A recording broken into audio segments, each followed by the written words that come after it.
Hola, soy Sandra, la experta en nada pero curiosa de todo, y hoy estás escuchando el podcast La Fuerte Imparable.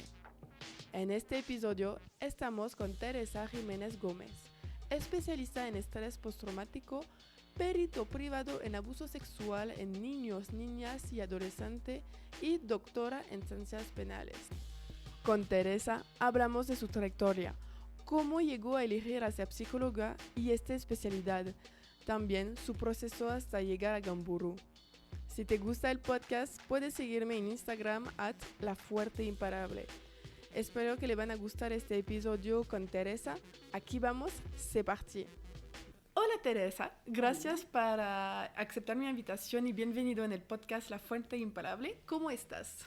Muy bien, pues gracias. De verdad que para mí es un gusto que me inviten o que me entrevisten. De verdad, así como el yo poder brindar un poco de mi conocimiento y que pues de alguna u otra manera poder ser inspiración o poder dar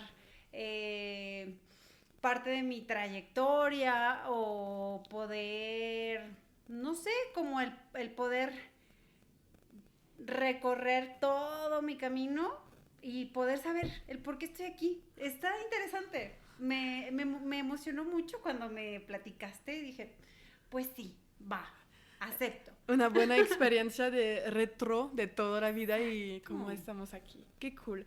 Entonces, primero, ¿te gustaría presentarte a la gente que no te conocen? Claro, claro. Bueno, ¿de qué manera quieres que me presente? Como ¿Como la gustes. parte curricular o la parte...? Como tú quieres que la gente te ve. Va. Bueno, pues yo soy... Bueno, así mi nombre es Teresa del Carmen Jiménez Gómez. Yo soy psicóloga de profesión. Tengo la licenciatura en psicología, posgrados en educación, en clínica. Casi toda mi formación ha estado desarrollada en todo lo que tiene que ver con estrés postraumático, en víctimas de violencia, sobre todo en áreas de delitos sexuales y la parte psicojurídica en acompañamientos de personas que también pues han vivido pues estrés postraumático desde violación en niños, niñas y adolescentes, pues en el acompañamiento psicojurídico, acompañamientos a las familias para personas que de pronto ya sea que en alguna escuela o algún familiar cercano pues vivieron los niños, niñas y adolescentes sufrieron abuso sexual, pues yo doy ese acompañamiento. A la par, bueno, pues tengo entrenamientos internacionales en estrés postraumático, en ansiedad, depresión y pues toda la parte de terapia de conducta que amo y me encanta, me fascina ver cómo en primera fila yo veo cómo las personas van tomando la vida o van haciendo como pues se van apropiando de su vida y cómo son pues ahora sí ya los protagonistas de su vida, porque durante mucho tiempo dejaron de serlo. Y eso para mí es tan enriquecedor que durante los años de profesión que tengo, pues ya son 10 afortunadamente, ya wow, qué rápido pasa el tiempo. Pues cómo cómo va pasando el tiempo y pues cómo o sea, cómo ha avanzado la psicología, pero también a lo largo del tiempo, en las capacitaciones que he tenido, pues de lo complejo nos vamos más a lo más, o sea, nos vamos a lo más simple y observando pues las personas mientras más se van apropiando de su vida, pues más van disfrutándolo, ¿no? Y eso para mí ha sido muy enriquecedor y pues aquí estoy. Qué felicidad, la verdad sí, totalmente de ver el cambio de una persona que viene con un trauma y de ver el cambio en 2 años y pues ya ahorita es protagonista de su vida, creo que es algo increíble de ver cuando es Sí, un buen, súper trabajo. sí. Y entonces, antes de empezar a hablar de todo tu carrera profesional, etcétera, me encanta conocer la infancia de la persona porque creo que muchas cosas que pasan en la infancia, en el pasado, afectan mucho las decisiones de ahorita. Sí, claro. Entonces, ¿cómo era Niña Teresa? Wow, pues híjole, qué grande pregunta. ¿Cómo era yo? Yo era una niña que a lo largo de mi vida, cuando iba creciendo, era muy insegura. Eh, pero era muy insegura porque en el contexto en el que yo crecí, era un contexto pequeño y a la par, pues era un contexto en el que como es pequeño, bueno, aquí en México tenemos muchos dichos y entonces es pueblo chico, infierno grande. Y entonces, ¿por qué infierno grande? Porque todos se sienten con el derecho de opinar sobre la vida de los demás. Y eso te lleva a vivir como con una expectativa de como súper cuidada de cada conducta que tú tienes va a ser observada por alguien más. Entonces, cada cosa que yo hacía era, pues va a tener una trascendencia. Ujú. Y La mamá va a saber, o lo van a claro, decir, o la tía se va a claro. saber. Y aparte, más allá de eso, iba a ser juzgada. Ajá. Entonces, si yo me portaba mal, o sea, era como la hija de fulanito y sutanita. Y aparte, pues yo soy la hija más chica de 7. O sea, aparte, o sea, varios. Sí. Entonces, una familia súper conservadora, con esta parte de, pues, con muchos prejuicios, con muchas imposiciones, muchas reglas. Entonces, pues claro que todo eso me iba llevando a tener un camino en el que yo no me sentía de todo 100% feliz. Ujú. Y entonces yo me hacía muchas preguntas. Y recuerdo que me juzgaban mucho por ser una niña muy preguntona. Y empezaban a castigar mucho mi conducta. Ay, ¿por qué eres tan preguntona, Tere? Ay, ¿por qué eres tan preguntona? Y yo recuerdo que mis primas eran las niñas que les encantaba ver las películas de las princesas típicas de Cenicienta, Mm. Blancanieves, y yo era la que quería ver Alicia en el País de las Maravillas.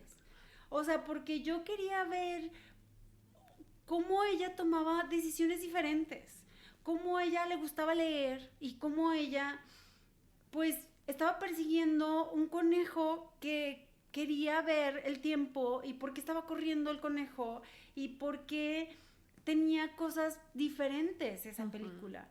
Y entonces, cada que había una reunión, pues mis primas de, ay, qué aburrida película. Y entonces, pues era como sentirme defectuosa porque tenía gustos diferentes. Ujú. A la par, en el contexto de mis amistades, pues también, o sea, pues yo no encajaba con mis amistades. Entonces, claro que mi grupito de amigas pues me excluyen y entonces pues yo me juntaba con los niños, entonces me sentía como más apropiada como más que apropiada, más en pertenencia con Y los niños, cómoda. súper. Y ya pues fui creciendo y ya en quinto de primaria me hago amiga de una niña y al mes de que me hago amiga de una niña, muere. Se muere en un accidente. Y entonces fue como, oh, bueno. Entonces, pues fue como algo súper impactante. La verdad es que me encariñé mucho con la mamá. Yo me acuerdo que iba y yo me sentía, no sé qué pasaba dentro de mí, pero yo sentía un dolor por la mamá.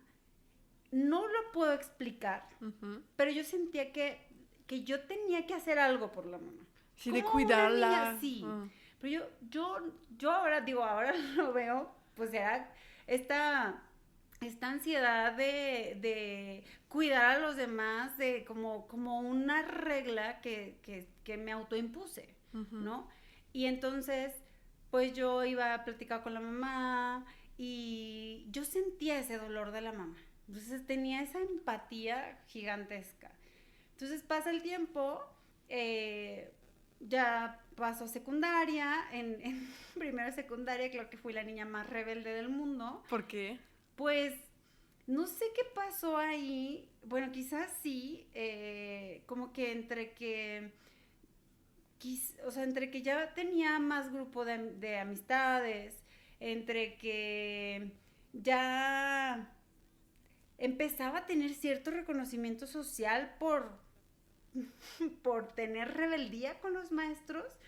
Entonces, me gustó eso. Y entonces yo quería más de eso. Pero rebeldía, porque creo que hay dos diferentes tipos de rebeldía. La que no soy de acuerdo y te lo voy a decir. Ajá. O rebeldía para como nefastar la clase, nefastarla como gomitas y cosas así. Era más de la segunda. Okay. Era más como esta parte de yo quiero obtener más de esto que nunca había sido. Porque yo era...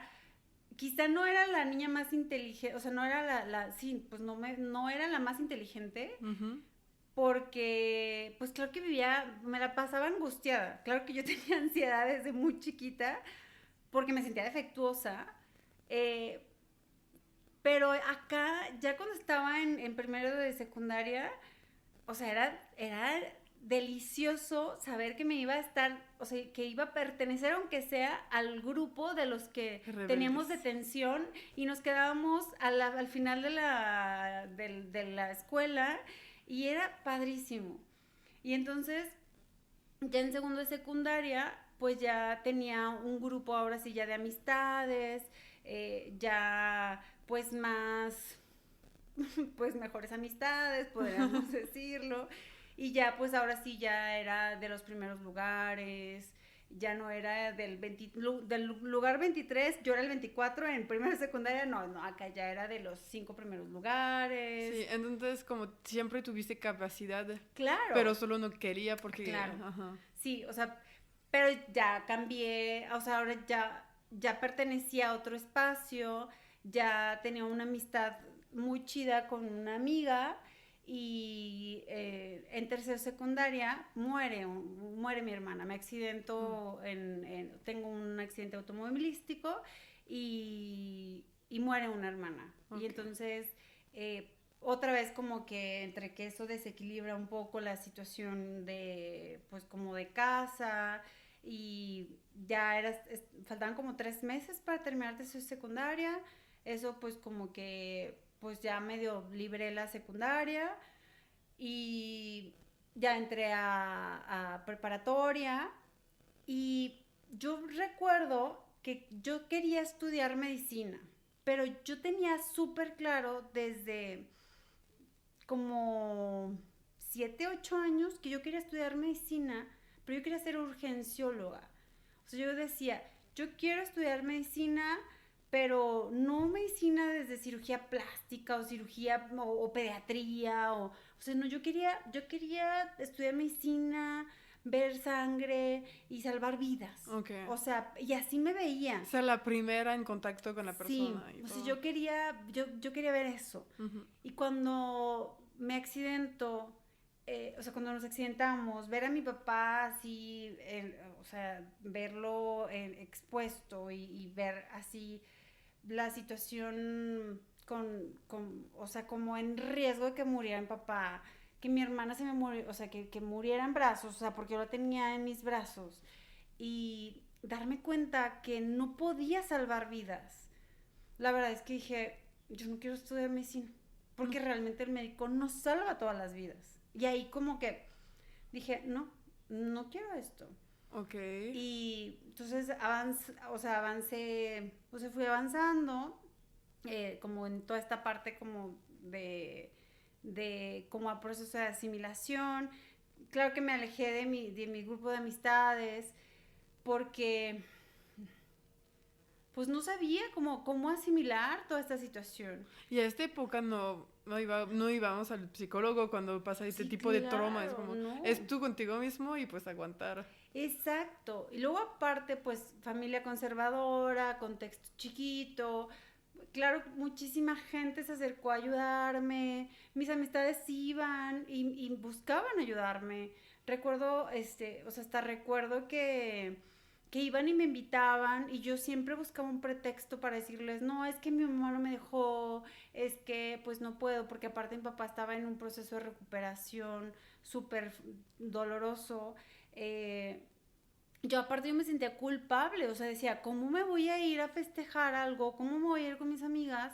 O sea, si mi hermana se murió, Ajá. o sea, no. No, el derecho de Claro, y luego aparte, o sea, pues en este contexto de como muy conservador, pues iban muchos sacerdotes a la casa y gente como a querer dar consuelo y me acuerdo que de pronto pues entre que pues sí estabas triste o lo que sea y sus consuelos eran, pero ¿por qué estás triste si tu hermana está en el cielo? Y era, güey, porque se murió mi hermana, no, por eso estoy porque triste. no está conmigo. Exacto. Y entonces, la verdad es que era súper frustrante y yo recuerdo que ahí empecé como a tener mi primer como contacto con la psicología eh, y ya empecé yo a meterme como a grupos de ayuda en internet.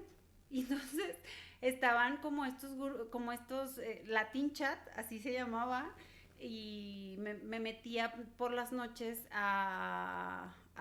como a estos grupos de, como era un grupo de familiares que han perdido, sí, algo así como de personas que han perdido un familiar. Y entonces me hice muy amiga de un peruano que había perdido un familiar y se había muerto su papá y pasábamos horas platicando, porque yo decía, es que yo no quiero platicar con nadie que no me entienda. Ajá. Porque llegaba la gente y me decía, es que Tere, échale ganas, y yo, o sea, sí, y le echo ganas, ¿sí? O sea, pues es que nadie sabe mi dolor. O sea, nadie entiende lo que yo estoy pasando.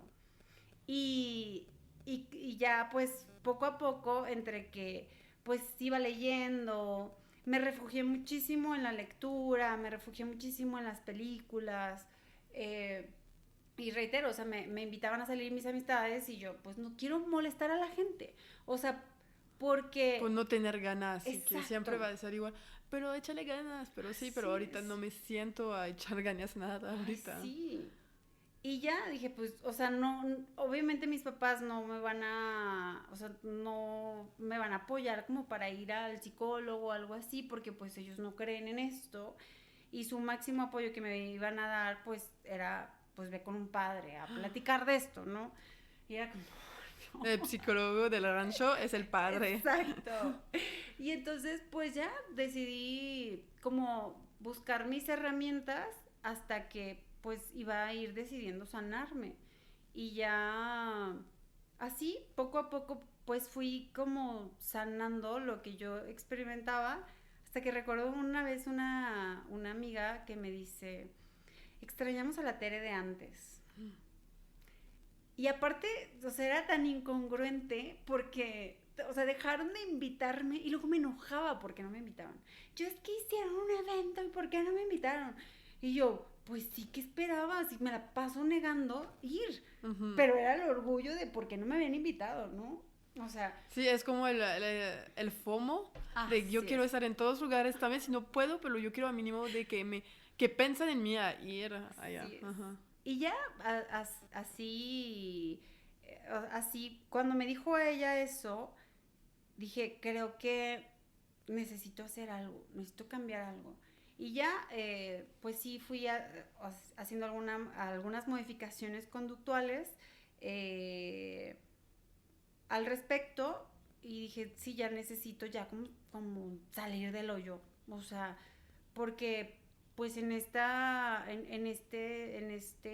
seguir enfocándome en el malestar, pues la neta no voy a cambiar nada, ¿no? Y ya la verdad, poco a poco me fui acercando como a estas amistades otra vez y, y ya fui asimilando la situación y así hasta que decidí hacer trámites a la universidad. No estaba tan convencida de si quería psicología realmente. Estaba entre que quería pedagogía y que si quería psicología.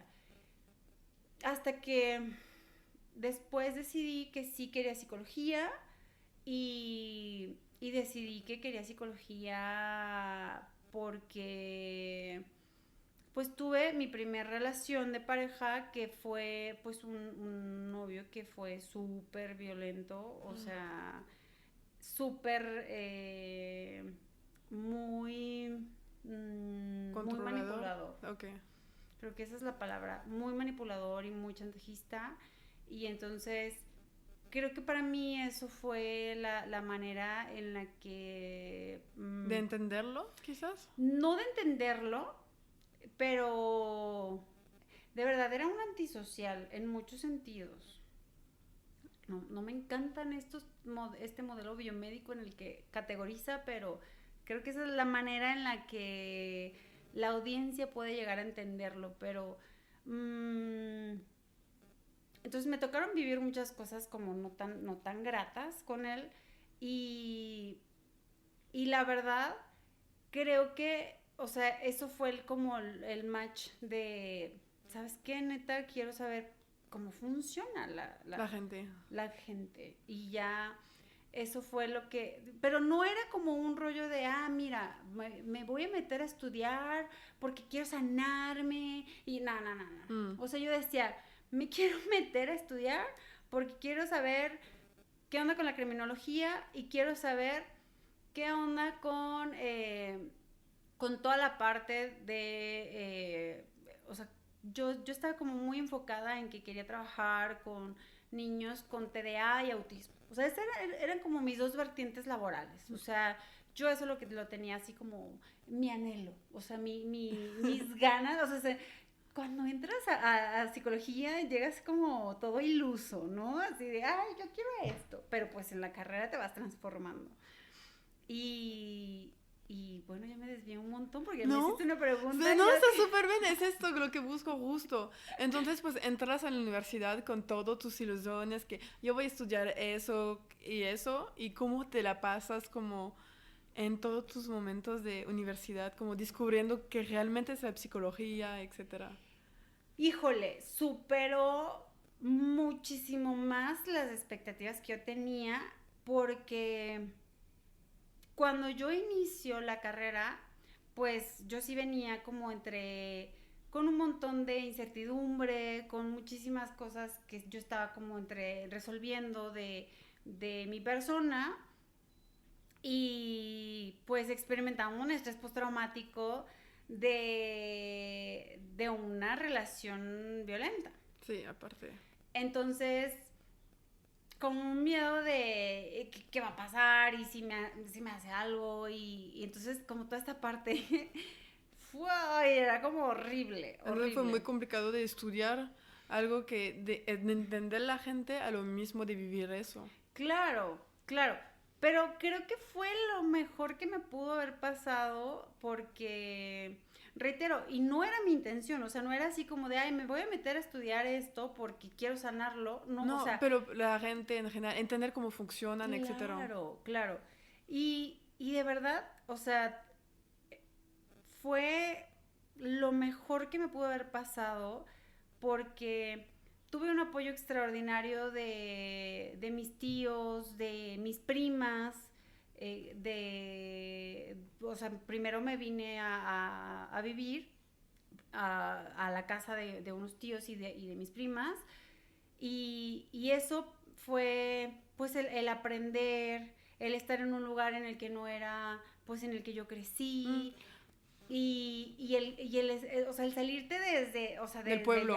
del pueblo. Y en cierta manera, pues sí era algo que yo quería. ¿Y cómo lo tomaron tus papás que como que no creen en la psicología porque pues vas al padre, vas a la iglesia, problema, iglesia, problema, iglesia, problema, iglesia. ¿Cómo decir, pues no, yo voy a estudiar algo que es más científico?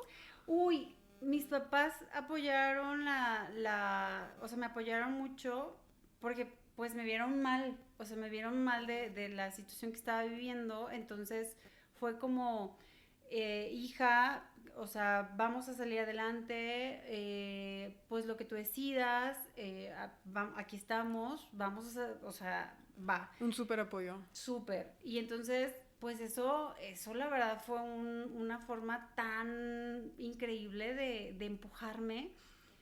Y de verdad era como ese empujoncito todos los días de hay alguien que está allá inspirándose o más que inspirándose como Empujando, empujando, cuidando. sí. Decir, pues ¿qué haces? ¿Cómo te fue tu día? ¿Qué aprendiste? ¿Cómo te va? Exacto. ¿Cómo te sientes? Exacto, Etcétera. exacto. Y ya poco a poco, a medida que iba pasando el tiempo, pues yo iba asimilando muchas cosas y yo seguía como súper firme en que no, yo me quiero dedicar a esto, ¿no? Así de, no, pues yo me quiero dedicar a niños con TDA y niños con autismo. ¿TDA es hiperactivo? Hiperactivo, Okay. sí. Y entonces, pues yo estaba como súper firme y claro con esto. Y la vida da muchas vueltas. ¿Y entonces, qué pasó? ¿Cómo pues, pasó el cambio de pasar de TDA a abuso sexual, que es totalmente distinto? Súper diferente. Ajá. Pasa que cuando, pues como me apasionaba la carrera, o sea, de verdad es el momento uno en el que dije, ¡wow! O sea, de verdad me encantaba, o sea, todas así las clases las disfrutaba tanto y era, quiero saber más y quiero saber más y quiero saber más y quiero conocer más y entonces pues se hacen las prácticas profesionales y en las prácticas profesionales pues yo estaba como buscando en dónde las iba a hacer, yo estaba como anhelando, ya quiero que sean las prácticas profesionales para pues ya empezar. Ajá. ¿Y ¿no? cuál fue la primera? Y entonces en las prácticas profesionales voy, o sea, primero estaba buscando en un lugar que se llama Salme, en el área de Paido, que es la de psiquiatría infantil. Y ese día que voy, y ya, o sea, ya estaba el convenio, ya estaba todo, de pronto, ese día o sea, yo ya llevaba mi carta de la universidad. Y la persona que estaba encargada coincide que ese día no pudo. Okay. O sea, ese era un viernes. Porque de verdad no se me olvida. Y en la tarde me encuentro a mi maestra, que yo la quiero muchísimo, Josefina, y me dice ese día en la tarde, Tere, ¿cómo estás? Oye, ¿ya viste lo de tus prácticas? Porque se va a abrir una convocatoria, se va a abrir la posibilidad de que en el centro médico esté lo que posiblemente ibas a hacer en el Salme, pero pues acá lo vas a hacer tú. Y en Salme pues no estábamos tan seguras que a ti te dejarán hacerlo. O sea, acá pues tú ibas a ser observadora, pues acá no, o sea, acá tú vas a aplicar pruebas, tú vas a, o sea, todo lo que tú ya habías aprendido en el entrenamiento que tuvimos, en el verano de investigación y todo esto, pues ya lo vas a poder hacer. Y yo, no me digas esto, o sea, ¿cómo? ¿Dónde o sea, firmo? Entonces, exacto. Entonces, pues claro que, o sea, súper me emocioné y ya el lunes empecé. O sea, yo, o sea, luego. Obviamente, claro que sí, por supuesto. Entonces empiezo el lunes y entonces empecé a trabajar en el centro médico, bueno, empecé a hacer las prácticas en el centro médico, en el área de paidopsiquiatría. Entonces empecé a estar ahí, pero pues quienes estaban ahí de psicólogos adscritos al sistema, que son quienes están como encargados, pues no le echaban tantas ganas, digámoslo así. Entonces, yo tenía, o sea, aparte, ni siquiera sabían, ni les interesaban los niños. Y para mí eso era como, es que ¿cómo? ¿Cómo que ustedes están aquí? Para ayudarlos. Para ayudar. Y deja todo eso, o sea, yo vengo aquí y se supone que yo voy a ser su achichincle de ustedes. O sea, ¿cómo es posible que ustedes ni siquiera sepan ni remotamente ni cuáles son los instrumentos de evaluación, ni nada? Entonces, pues, a mí llego, me presentan con el director, con el doctor Rendón, y con los dos psiquiatras que empezaban a hacer el entrenamiento, o sea, que apenas se iba a abrir también la primera generación de pedopsiquiatría en el centro médico. Y entonces, pues, me presentan el programa, me presentan a mí, y pues, bienvenida al equipo. Tú vas a abrir el departamento de neuropsicología infantil aquí. Dinos qué pruebas necesitas, Tere. O sea, entonces claro que las psicólogas que están ahí, me súper odiaron, como no tienes una idea. Porque la nueva que llega a la escuela y que... Y aparte es como, esta ni titulada está, y cómo viene a abrir un... Y las otras eran ya señoras grandes. Y bueno, fue así como entre aversivo, o sea, pero padrísimo, porque aprender tuve todo. muchísimo, pero muchísimo trabajo. Entonces yo llegaba a las 7:30 de la mañana, porque pues el camión que me dejaba, pues no era, o sea, yo tenía que tomar un camión a las 6 de la mañana porque ya no alcanzaba, o sea, si yo tomaba un camión después, ya no llegaba hasta 2 horas y media de camino. Entonces, yo tenía que tomar uno súper temprano para que hiciera aprox como 40 minutos de camino. Ok, y no 2 horas. Y no 2 horas, así es. Entonces, yo llegaba a 7:30, pero desde esa hora yo ya tenía pacientes. Y yo terminaba hasta las 2:30 aprox. Y yo tenía así uno tras otro, pero yo disfrutaba tanto. Y yo veía a las otras que llegaban a las 10:30, y se iban a la 1. No. Pero yo decía, no importa. ¿Y cuántos años tenías a este momento, más o menos? Tenía como 20. Tenía como 20. Ok. Sí, tenía 20. Y entonces, pero entonces, ¿qué pasó? Cuando yo empiezo a ver que había una sobrepoblación de diagnóstico de TDA y no había criterios suficientes o sea, decía, pero es que ¿en qué se basaron psiquiátricamente para evaluar que tenía TDA? Y dices que, a ver, o sea, no me cuadra o no me explica que este diagnóstico, o sea, el diagnóstico no me está explicando qué tiene, o sea, no. Solo tiene TDA y ya. Así es. Ajá. Entonces no se ponían a evaluar ni emocionalmente qué pasaba, ni nada.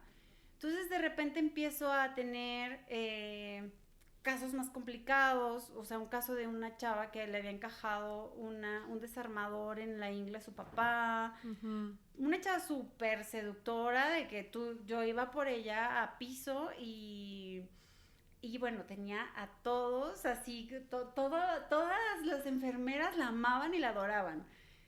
Y yo, pues, la primera vez que fui por ella, yo juraba que iba a ser, pues, no sé, alguien súper diferente. Pero cuando la vi, yo, caray, o sea... No eres el cliché de alguien con TDA. Pues, y más que con TDA, bueno, pues un Ted Bundy así totalmente, ¿no? Así muy, muy seductora, muy linda y muy yo así, ¿cómo estás?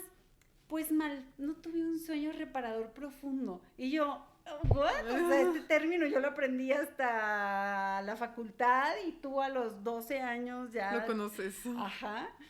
Y así, o sea, empecé yo a ver pacientes como cada vez más complicados, y de pronto me llegó una paciente de una situación en donde, bueno, ella tenía epilepsia, y hago así como entre comillas porque pues no tenía epilepsia.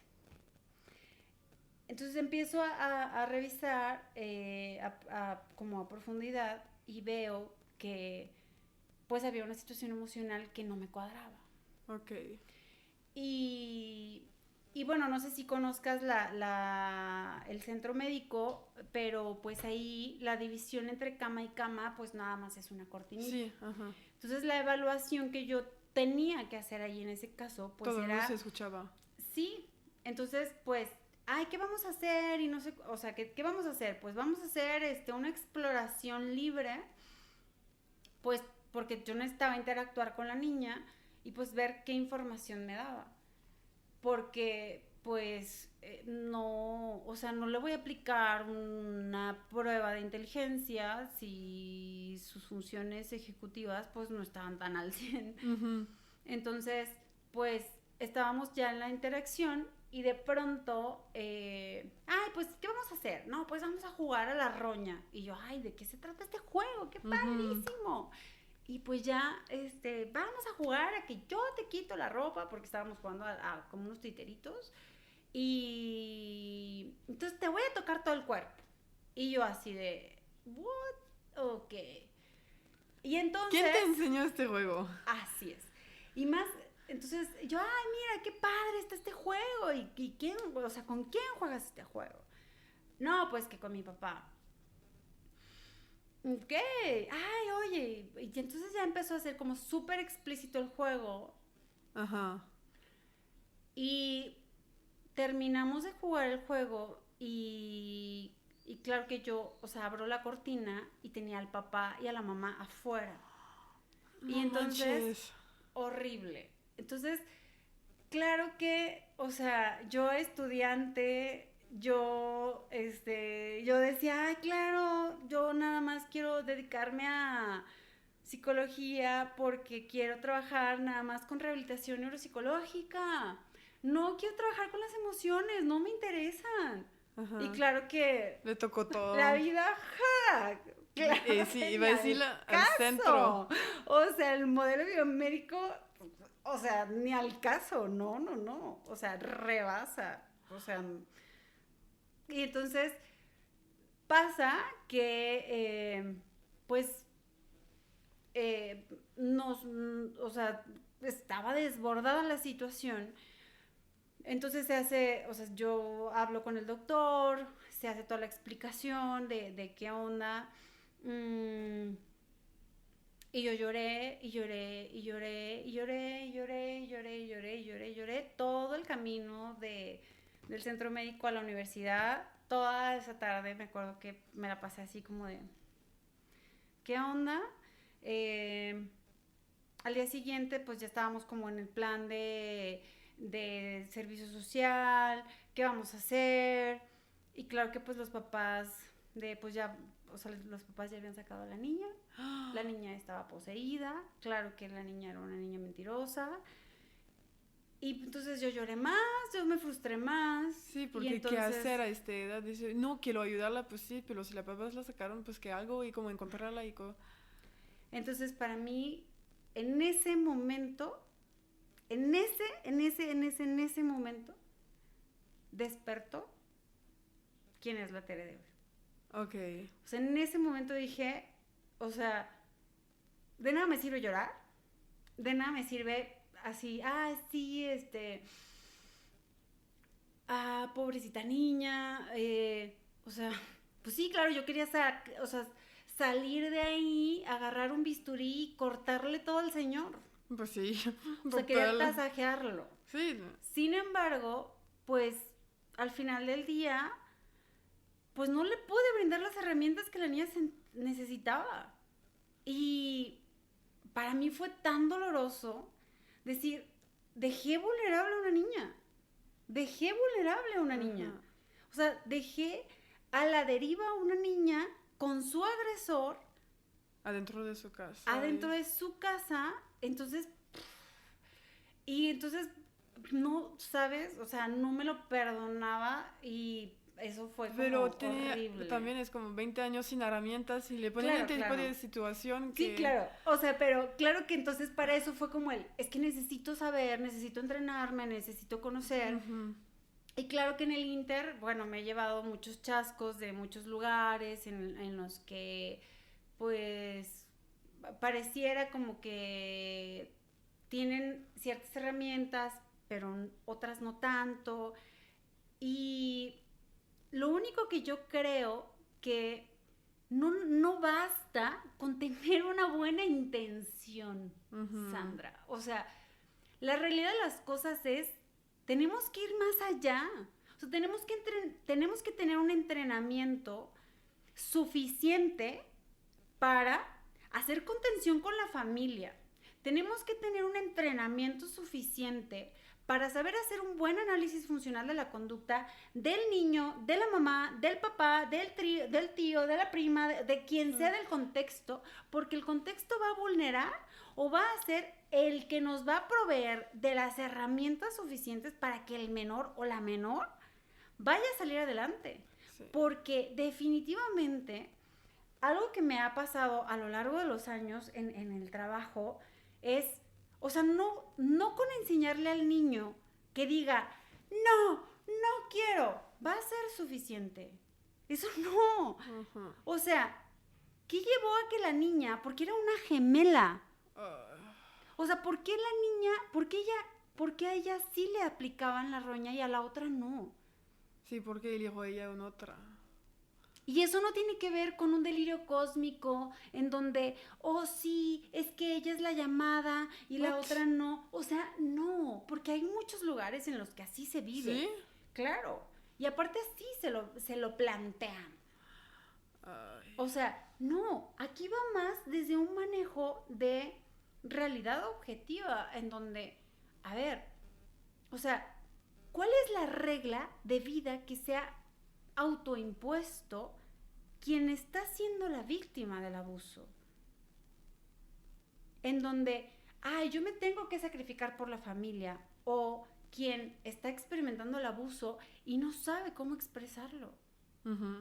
Y entonces yo no sé cómo expresarlo porque tengo vergüenza, porque me habían dicho que mi cuerpo es un templo, porque entonces ya fallé a mi mamá. Nadie me va a querer o cosas así. Fallé a mi familia, voy a tener la... ¿Cómo se dice? Shame, como sí, la vergüenza de la familia, claro. Y bla, bla, bla. Sí. Y es horrible. Por entonces, esa es la parte... No es justo. Claro. Porque es la víctima y dice ya que tiene que ser más víctima. Horrible. Entonces, algo que se tiene que evaluar es todas las reglas con las que vienen de la sociedad papás. Y de claro, pero más que la sociedad, las mismas reglas que ya tienen la familia, el contexto familiar, porque puede no haberse vivido tanto como un abuso, pero la interpretación de la familia es la que va a perpetuar el malestar del menor. Y que lo puede replicar o... Exacto. Ok, y entonces como cuando pasó eso con la niña, que regresas a la universidad y te dices, pues, bye bye THC y buenos días, abuso sexual y niños y como cambiaste de carrera. No. ¿O te especializaste? Me especialicé. Y entonces a partir de ahí teniendo tu área más estudiando abuso. Sí, ahí ya fue como, ya me quiero dedicar clínica, ya no nada más es como, sí, vamos a dedicarnos a estudiar el comportamiento de los autistas. O sea, no. Ya era todo lo que tiene que ver con abuso sexual, yo. Sí, es ayudar al urgente, realmente que se necesita algo porque es una situación de peligro. Y como lo dijiste, es que no es solo la niña, es toda la familia que hay que investigar cómo funcionan, cuáles son sus creencias y cómo tienen para... Pues primero vas a entender la niña y después pues alegrar las creencias de cada uno, porque no es cierto, como la mamá no va a decir nada, porque su creencia es decir, pues es el esposo que dirige la familia, entonces cambia la creencia de la mamá para decir, pues no vas a apoyar a tu hija, porque no es justo que dejas tu hija así. Así es. ¿Y qué tal? ¿Cómo fue todo el aprendizaje de eso? Híjole. Porque la parte emocional pienso que es una de las más difíciles, de ese abuso sexual, especialmente con niños, niñas, adolescentes, y dice, no tengo que ponerme emocionalmente porque, como dijiste, regresaste llorando y te afecta emocionalmente en tu vida personal. Claro. ¿Y cómo les enseñan o cómo lo haces ahorita cuando te cuentan esta historia? Dice, yo soy doctor, te voy a tomar los factos de cada facto que me dices para ayudarte, pero no me voy a implicar emocionalmente en tu vida. Cuando hay diario, que hora por hora, historias más locas, más que no está posible en este mundo y que pues hay que... No, mañana voy a regresar a mi casa y hablar de Flor y ir a cenar con mi esposo o no sé qué. Son muchas cosas, Sandra. O sea, en primera, me cuido mucho, cosa que antes no hacía, tengo que admitirlo. Es con la experiencia. Es claro, al 1000%. Soy muy workaholic, o sea, amo y disfruto mucho mi trabajo, y como disfruto tanto mi trabajo y como hay tanto trabajo de esto, entonces no filtraba. Entonces era, oh, sí, necesitan mi ayuda, y entonces sí, claro, ayudo. Pero cada vez filtro más, entonces no atiendo más de dos pacientes urgentes o graves al día de esto, no atiendo. Así. Para salvar tu propia salud. Así es. O sea, es decir, en estado grave no atiendo más de 2 pacientes al día de esto. Eso es una. 2. Creo que también está muy romantizada esta situación de... El niño está demasiado vulnerable ante una situación del abuso. Pero no es tanto. Es más el adulto. Por eso es que a lo que voy, que no atiendo más de 2 al día. Porque es demasiada la contención que se tiene que hacer con la familia. Es la mamá cuando se abre el secreto de es que es el papá, es el tío, es el abuelo, se fractura la familia.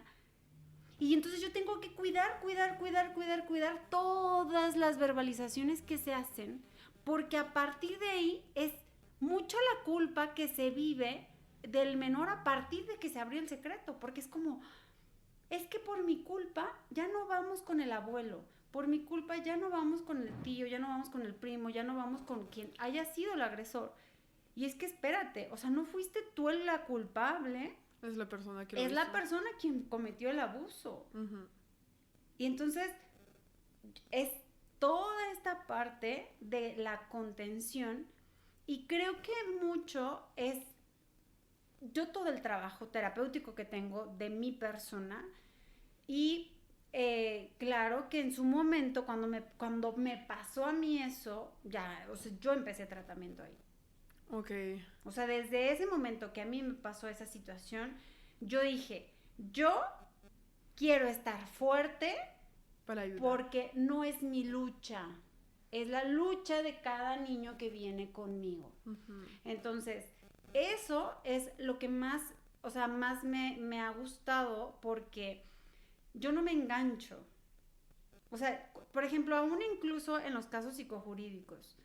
O sea, hay casos que ganamos y hay casos que no ganamos. Hay casos que sí, que legalmente la persona, o sea, sí, el victimario va a la cárcel, pero hay otros casos que el victimario no va a la cárcel. Pero la maravilla es que pudimos hacer justicia social con el menor. Y eso, con que le hayamos creído al menor, con que la mamá estuvo protegiendo, con toda la psicoeducación que hubo de por medio, con todas las conductas que se implementaron a partir de, con eso, Sandra. Y eso para mí es gratificante. Y no me engancho ni peleo, porque eso termina siendo más revictimizante para el menor. Sí, de que no vas a estar libre hasta que la persona va en la cárcel, pero no puedes ganar eso, pero puedes ganar ayudar a la persona a no estar víctima. Así es. Y no estar más víctima. Y entonces, como regresando, ¿estudias esta especialidad que te gusta y aprendes, creo, todo en este rollo? ¿Cuánto tiempo esta especialidad? Pues es que creo que nunca terminas, porque siempre te vas actualizando y actualizando, porque al final del día, es que la capacitación nunca, o sea, nunca... Siempre se aprende nuevas cosas, Sí. se descubren nuevas técnicas, etcétera. Así es. Y entonces hiciste un doctorado en ciencia penal En también, ciencia penal. que es diferente de la psicología, como... Sí, porque cansada de que no me escucharan como psicóloga, me siento como en comercial de cansada de que no Sí. sé qué. Bueno, Total. la verdad es que harta de que no me escucharan como psicóloga, me di a la tarea de decir, bueno, pues ahora sí te voy a dar como con fundamentos el por qué razones que los peritajes, si no se fundamentan bien, si no están bien operacionalizados a nivel conductual, a nivel de, o sea, no inventes, con pruebas proyectivas que son tan subjetivas que ni siquiera te dan una, o sea, de entrada son personas que ni siquiera son especialistas en estrés postraumático, caray. Ni siquiera te pueden decir, ¿cómo se vive una persona con estrés postraumático? No, postraumada. No, Muy bueno. bien. Gracias. Wow, gracias. A ver, dime, ¿cuál es la frecuencia? O sea, ¿qué le pasa ¿Cuál es la a la actitud? persona? ¿Cuáles son los hechos? Ajá. Exacto. Dime operativamente cómo funciona la persona que tiene estrés postraumático. No, eso no te lo dice una prueba proyectiva, te dice un chorro de palabras que ni al caso. Y eso mismo te lo va dando la narrativa de cuando la persona va y dice que algo pasó. Pero pongámoslo también en la realidad de las cosas. Hay muchos niños, no digo todos, y yo no voy a decir la mayoría porque tampoco es cierto, que también les dicen que mientan. Y eso también es revictimizar al niño. Y si los investigadores, los policías investigadores, hicieran bien su chamba y no se dejaran guiar nada más por una narrativa, realmente hubiera una buena reparación del daño y realmente hubiera una mejor... Atendencia al niño, ¿no? Sí, claro, atenderían mejor al niño. Entonces, con esta frustración gigantesca que tengo al momento de encontrarme en los juicios, pues por eso fue que me metí al doctorado, para levantar la mano y decir, a ver, pues hay otra manera de hacer los peritajes. Hay otra manera de hacer los peritajes en la que se hace así, así, así. Y de verdad no es por ego. Es porque de verdad se necesita hacer una iniciativa de ley en donde se nos exija hacer las cosas diferentes. Sí, y justicia para la persona. Exacto, en donde a los policías investigadores, o al menos a nosotros como auxiliares de la administración de justicia, se nos lleve parámetros más realistas. El juez no es experto en psicología ni es experto en estrés postraumático. No, él es hechos. Exacto. Pero hay que sacar los hechos. Exacto. Si no los sacas, pues siempre va, la persona que tiene más hechos, pruebas, va a ganar. Exacto. No con un dibujito que diga, no, bueno, pues es que lo que decía al momento de dar su declaración, sí, es real. O sea, no es cierto. No, hay que investigar y todo. Yo he tenido aquí de repente algunos pequeñines, bueno, sobre todo a algunas niñas, llorando, que me dicen, es que yo ya quiero que todo esto termine porque mi mamá me obliga a ir a los juzgados a mentir. Y pues es que con un buen policía investigador se hubieran ahorrado todo eso porque están revictimizando al menor. Es cierto. Ajá. Entonces, pues son el tipo de cosas que no está chido. O sea, el interés superior del menor pero es lo que debería la víctima hacer. nunca va a mejorar, porque siempre va a decir, ¿es tu culpa o mientes? O pues no es válido porque es niña. Es como la discriminación de cuando eres niño, tu palabra no está válida. Exacto. En una charla de adultos. Así es. Y eso pasa mucho que pues no tienes experiencia y puedo escuchar, tengo mis opiniones y son válidos hasta... Y escuché eso hace 2 años. Hay una persona que está en las redes sociales en Francia que tiene un niño y que enseña a educar a su niño sin violencia, y como chiquitas violencia de si tu niño no quiere quitarse la ropa para bañarse, no tienes que a fuerza, tienes que hablarlo y etcétera. Y es un psicólogo, pues no manches, vas a perder 50 minutos a que se quita y todo eso. Y dicen, pero su palabra es al mismo válido que tú. Exacto. Y entonces es muy como, pero apenas estamos hablando de eso, de que la validez de la palabra de un niño, que Exacto. yo tengo razón, yo sé que está bien para ti, entonces yo puedo ya. Ay, sí. Es decir, yo sé porque tengo más edad, es puro por edad. Y pues está cambiando poco a poco y que la gente habla sí. y está triste porque tenemos que tener más víctimas para que la gente empiece a hablar y darse cuenta, pues sí, hay un problema. ¿Y cómo estudias eso? Pero ¿cuál es el proceso ahorita? Porque tú estabas con el juez, como te llega la víctima porque habló o algo y tenías que hacer todo el tratamiento. ¿Cómo pasa en general? Porque pienso que cada caso está distinto, pero llega y porque si vino contigo es que algo pasó, que se supo un momento. Sí. En general, ¿cómo se va? La víctima habla o alguien vio o denuncia? ¿Te refieres cuando el caso es... Sale un caso. Como un caso de abuso sexual? Ajá. Me buscan. O sea, por ejemplo, si es en clínica, pues yo trabajo aquí el tratamiento como de estrés postraumático. Uh-huh. Y si es para un caso psicojurídico, pues ya de repente me buscan los abogados. Uh-huh. Y ya para hacer toda la evaluación. Pero yo no atiendo una cosa y la otra. Ok. ¿Y cómo llega la víctima?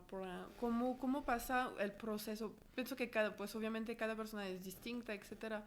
Pero ¿cuál es el proceso escrito, vamos a decir, pues en general la víctima puede hablar o cómo pasa? Varía mucho.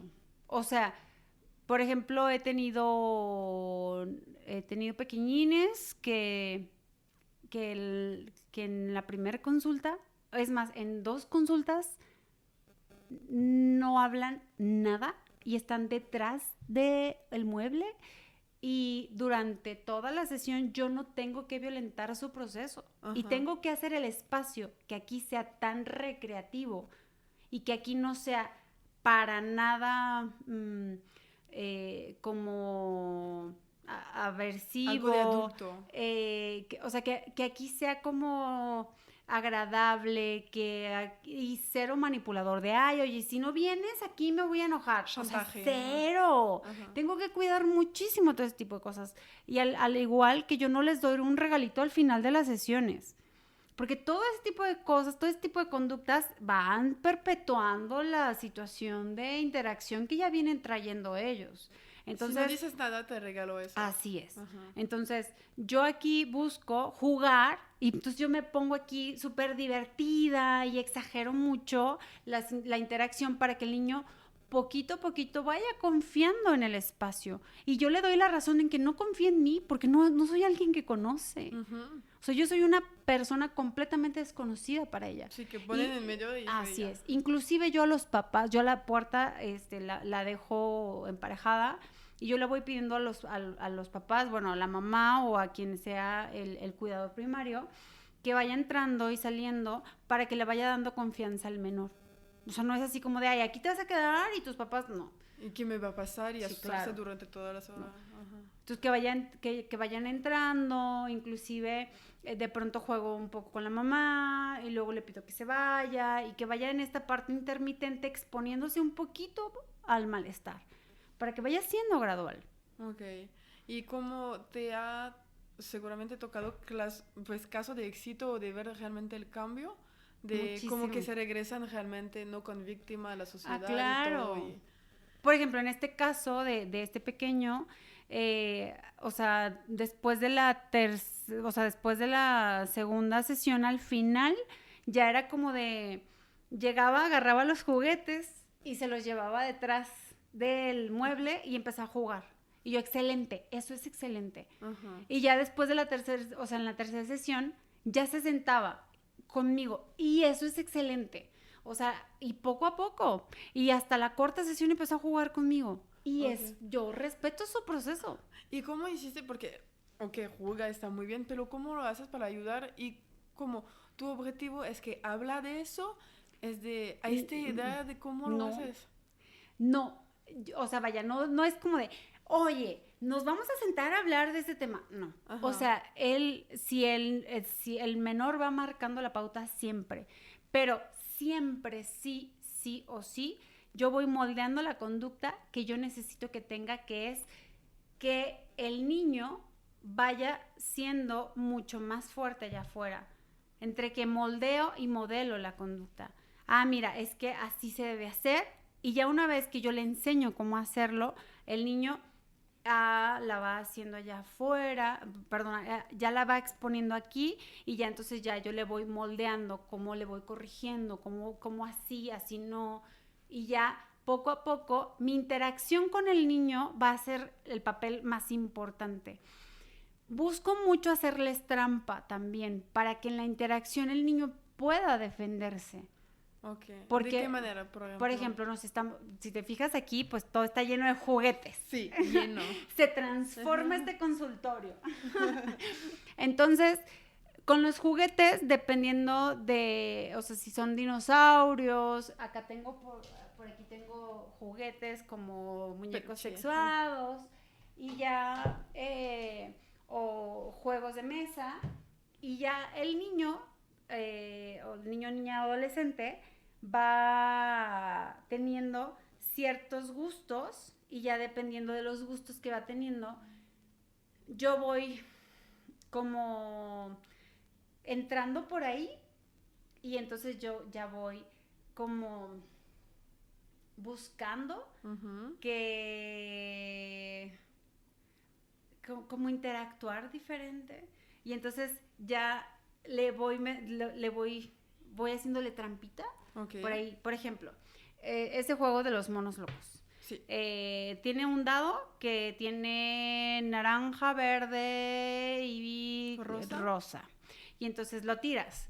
Y si sale naranja y yo agarro un rosa, yo lo hago, o sea, lo hago de trampa. Ajá. Y entonces si el niño no se da cuenta, lo vuelvo a hacer y lo vuelvo a hacer hasta que el niño se dé cuenta. O no lo dejo jugar, o sea, me brinco su turno. Okay. Y entonces son el tipo de cosas que el niño, estoy buscando que el niño se defienda. Ajá. Obviamente eso no lo voy a hacer en las primeras sesiones. Okay. O sea, en la primera sesión así en la que el niño apenas está medio aprendiendo, o sea, no.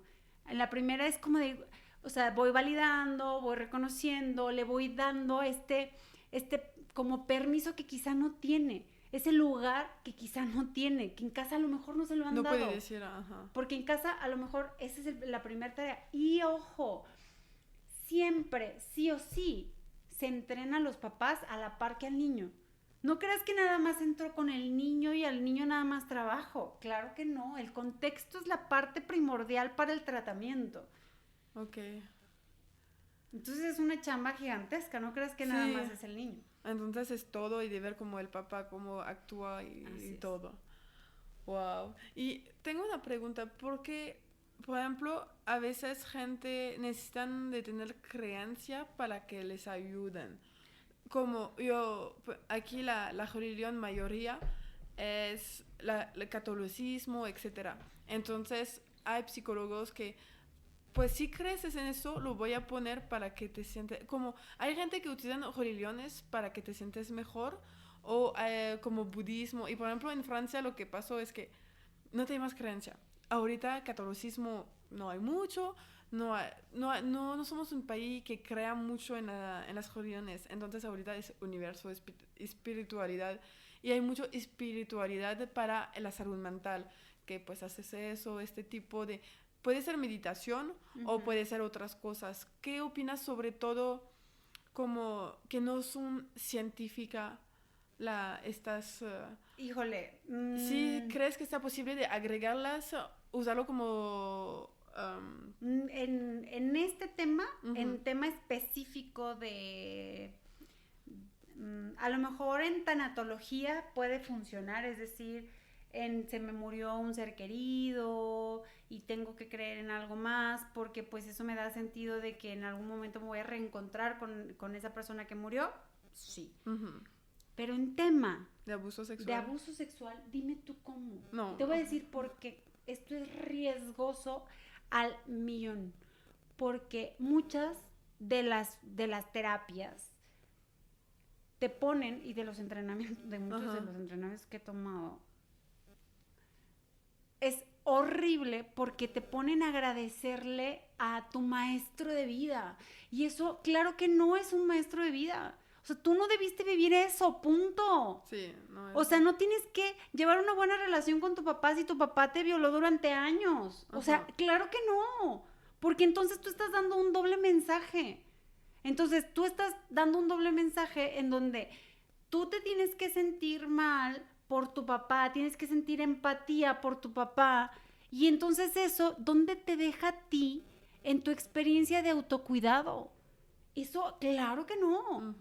No, nada en como la parte como víctima, pero por ejemplo, si vamos a la parte ansiedad y depresión. A la parte de ansiedad y depresión son conductas que te acerquen a la vida valiosa que tú quieres.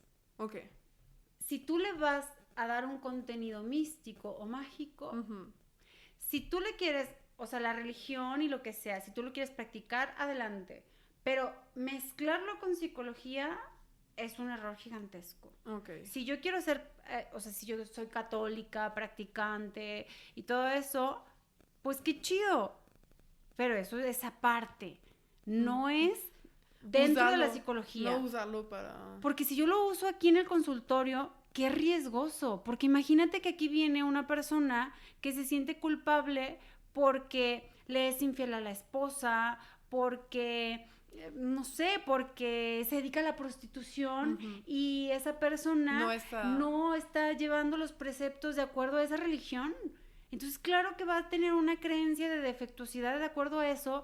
Y espérame, o sea, toda conducta tiene una función. Y tú necesitas, antes que cualquier enjuiciamiento, necesitas ver por qué existe esa conducta. Total. No, yo soy súper de acuerdo porque para mí hay cosas diferentes, que la religión es algo personal que no es científico, pues como lo que pasó son acciones y que hay que resolver con acciones y que no con algo espiritual que no sabemos si pasó o no. Y como después saliste entonces de la parte judicial y para poner o quizás estás aún pero menos como antes, para tener tu propio consultorio y hacerlo de... Pues más bien es como, digamos que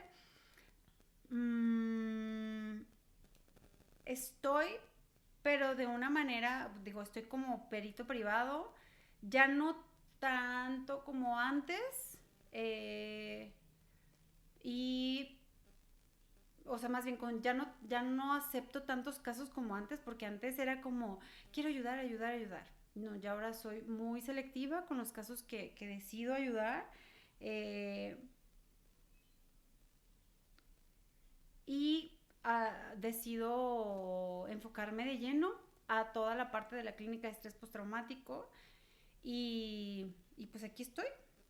Ay, qué padre. ¿Y cómo manejas tus días ahorita, por ejemplo, que, como dijiste, tu objetivo es de no volver alcohólico, sí, pero también que tienes para cuidar a los demás, tienes que cuidar a tu propia salud mental también y tu propia, como tu propio entorno, etcétera. Entonces, por ejemplo, ¿cómo organizas un día para entre el trabajo, la gente, los clientes, pero tu vida también personal? Ay, pues... el año pasado pasaron algunas cosas que me movieron mucho y creo que pues esa situación hizo que mi vida cambiara completamente y creo que eso hizo que mi vida se reorientara a nivel como de valores de vida. Y creo que también me he permitido tener más experiencias vaya, como darme la oportunidad de tener otro tipo de convivencias con mis amistades, me he acercado más a mi familia y retomé el ejercicio porque para mí el ejercicio ha sido, o sea, parte fundamental. Y lo retomé desde algo que siempre había querido hacer, que es el box. Entonces, pues yo cuando estaba chiquita decía, yo quiero boxear. Y entonces de repente 2, 3 comentarios que mi mamá hacía como de muy, eso es para niños, ¿no?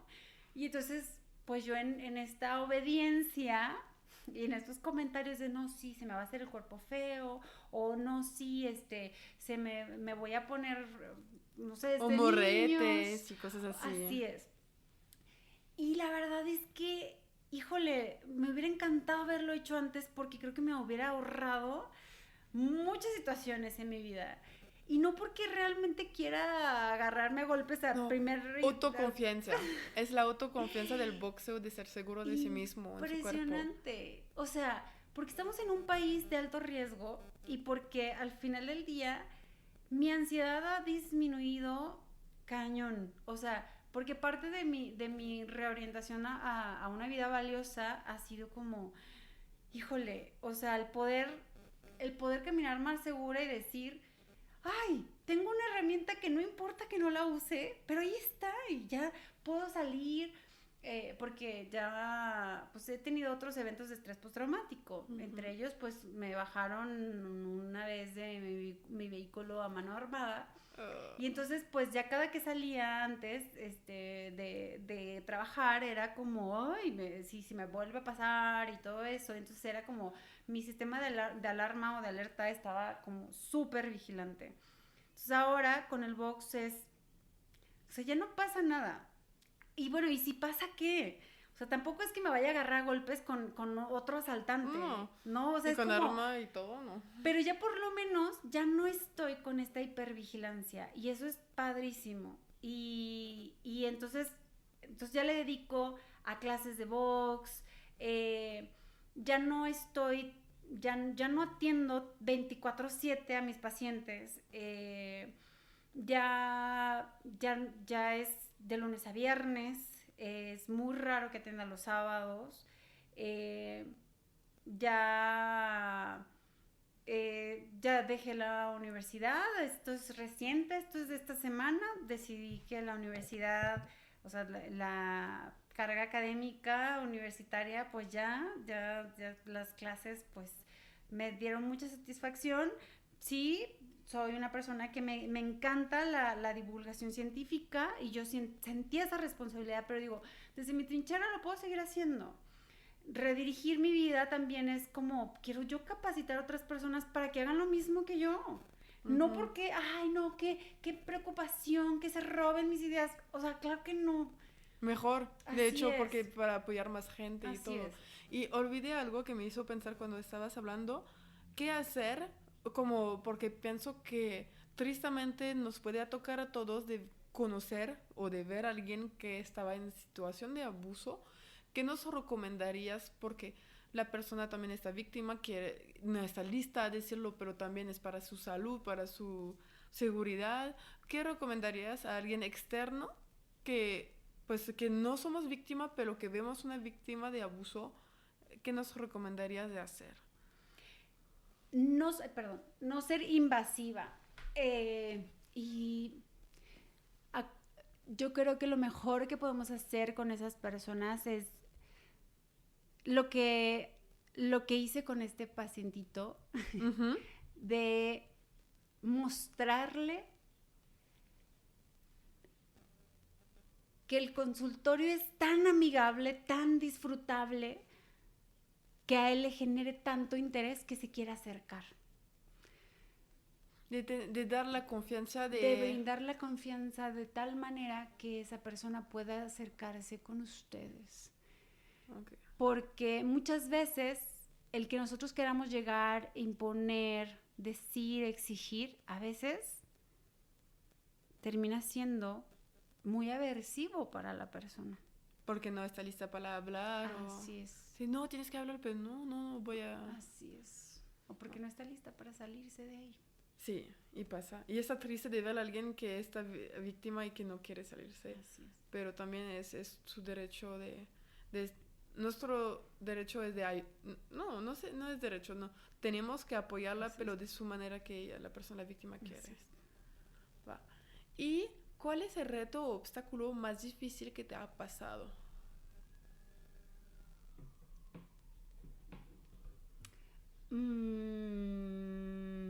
El reto más difícil que me ha pasado. Ah, aprender a dejar de ayudar a las personas. De decir no. Así es. Yo creo que tengo, tengo un corazón de pollo y a veces mm,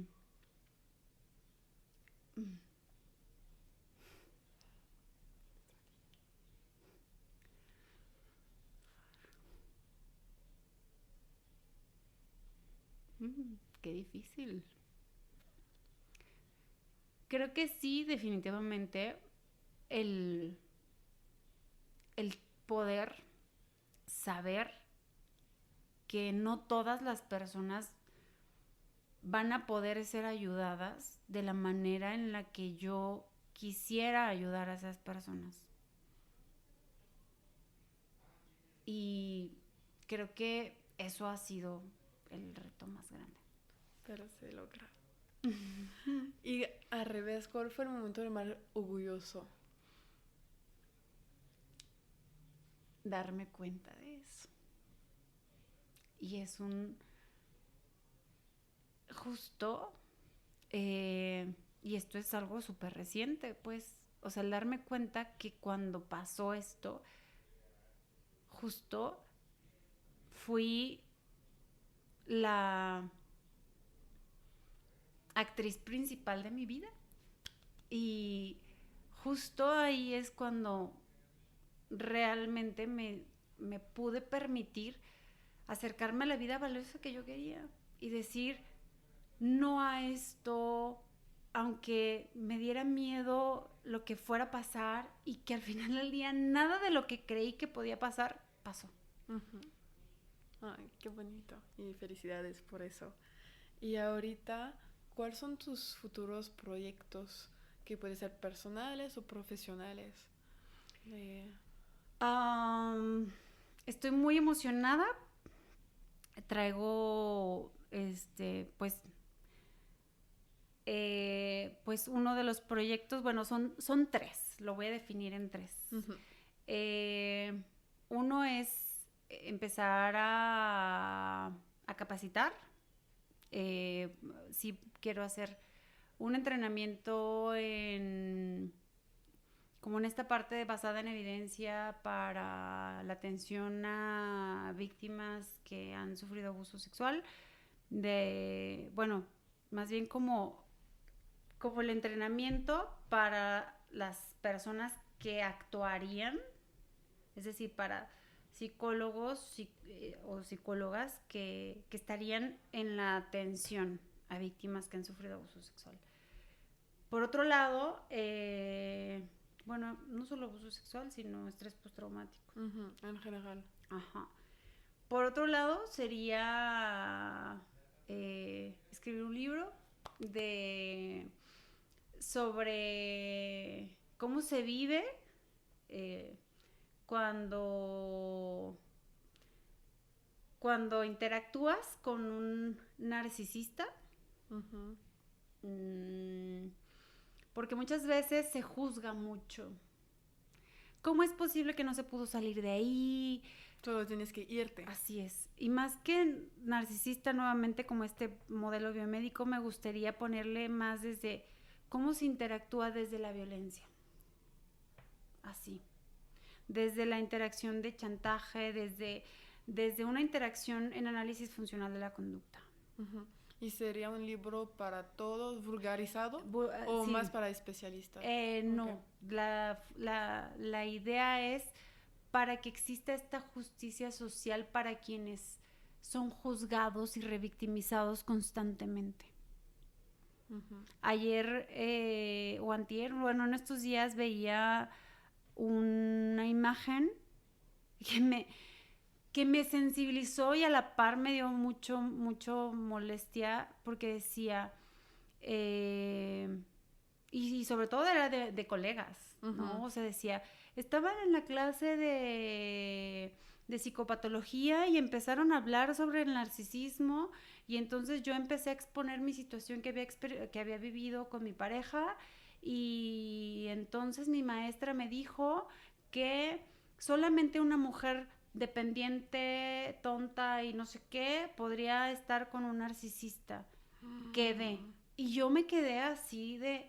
Es que justamente por eso es que las personas no hablan. Castigó completamente la conducta de hablar. Porque entonces, ¿para qué voy a decir yo que soy víctima de violencia si me van a juzgar así? O sea, no. Entonces, por eso mi interés tan genuino de hacer o escribir un libro en relación a la interacción disfuncional de la violencia y cómo se vive, ¿no? Desde las dos partes. Entonces, estamos llegando hasta el fin del podcast y todo el mundo tiene que contestar algunas preguntitas. Uh-huh. Si tuvieras la oportunidad de cenar con alguien vivo o muerto, ¿con quién sería? Con mi hermana. Qué bonito. Sería muy padre. ¿Nos podrías hacer alguna recomendación de algún libro, podcast, película o música que te inspira al día de hoy? La Biblioteca de Medianoche. ¿Qué es? Es un libro. Es un libro en el que es una chava que va a una biblioteca porque ya no tiene esperanza de vida. Y entonces en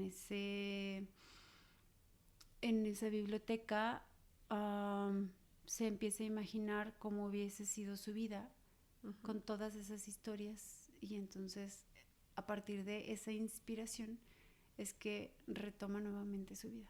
¡Ah, qué padre!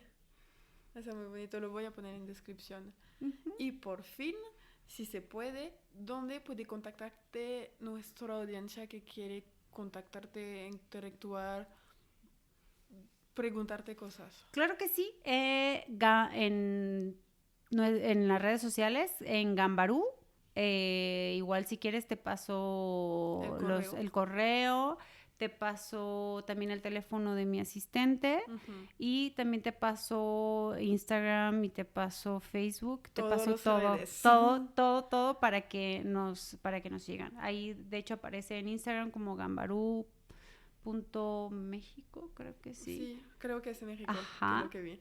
Así es. Muy bien, muchas gracias Teresa por tu tiempo y por compartirnos tu experiencia, tu trayectoria y todo. Y nos vemos pronto. Gracias por escuchar este episodio hasta el fin. Si te ha gustado, lo puedes compartir a alguien que podría interesar y motivarlo a ser arquitecto de su propia vida. Nos vemos la próxima semana con un nuevo invitado. ¡A bientôt!